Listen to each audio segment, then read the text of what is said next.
I first met the demon when I was 17, and on that night, he saved my life. I was standing at the bus stop, waiting to catch a ride from my after-school job.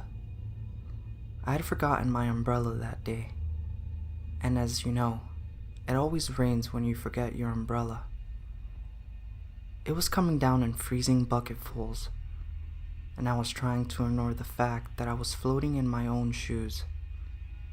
Suddenly, the rain above me stopped, and I looked up to see him, the demon, shielding me with his umbrella.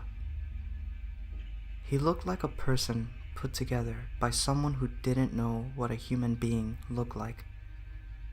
He was long and lanky, 6.5 feet at least, and his shoulders were hunched forward so that his profile resembled a giant vulture. His face was gaunt, all sharp edges and deep hollows, and across it was plastered a wide, friendly, crooked smile with gray teeth. "Haven't you heard, friend?" he asked. "No," I said. "Heard what?"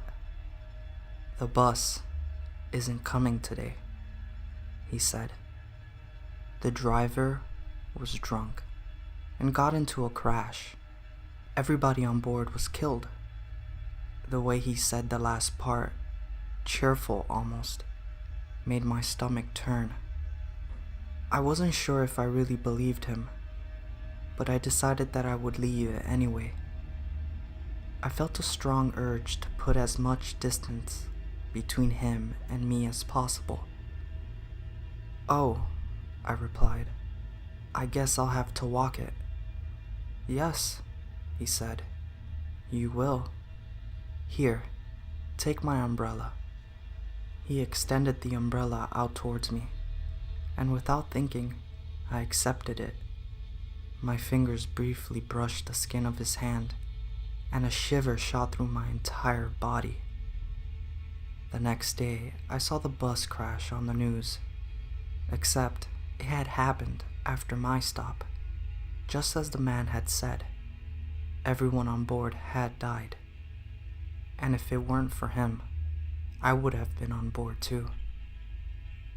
The next time I saw the demon was during my sophomore year of college. He was waiting for me in my dorm room, hunched over my desk and reading one of my books. "It's you," I said. "Yes," he replied. "It's me." He calmly shut the book and turned to my face, beaming his crooked toothed grin. "I brought you a present," he said. My stomach squirmed. "You did?" I asked. "Oh yes."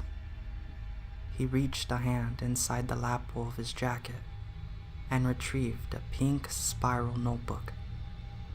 The name Ellen Hartwell was printed on the cover. "This belongs to the pretty brunette in your psychology class," he said. "The one you're always staring at. You will tell her you found it, and then ask her out to dinner."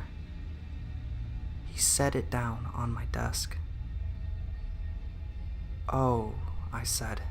"Thanks?" "No thanks necessary," said the man. "I'll see you again." In that moment, I blinked, and he disappeared. The final time I saw the demon was the night my son was conceived. My wife Ellen was waiting in the bedroom while I took a quick shower. I stepped out naked and dripping wet to see the man standing in my bathroom. "Hello again, friend," he said. "You scared me," I replied. "I know," he said. "Listen to me. Tonight, you are going to talk to your wife. She's ready to have children, but she doesn't know it yet. She will conceive your son tonight." My heart swelled at the thought of a son, but my stomach was less optimistic, and it squirmed with uneasiness. "Why are you helping me?" I asked. The man smiled widely. "The strands of fate are long," he said. "Much longer than a single human life." He snapped his fingers and disappeared in a mist of blue-gray smoke. The man never visited again after that, but sometimes I would get that uneasy feeling in the pit of my stomach that accompanied his presence. Years passed, then decades, and gradually I forgot about him until the day the police came. They came with bloodhounds and shovels, and they turned my entire property inside out. After all was said and done, they'd found the remains of 37 women and arrested my only son. My son claimed throughout the trial that a demon had forced him to commit the murders, but the prosecution did not believe it, and he was sentenced to death. But I recognized the demon from the thousands of sketches that filled his notebook.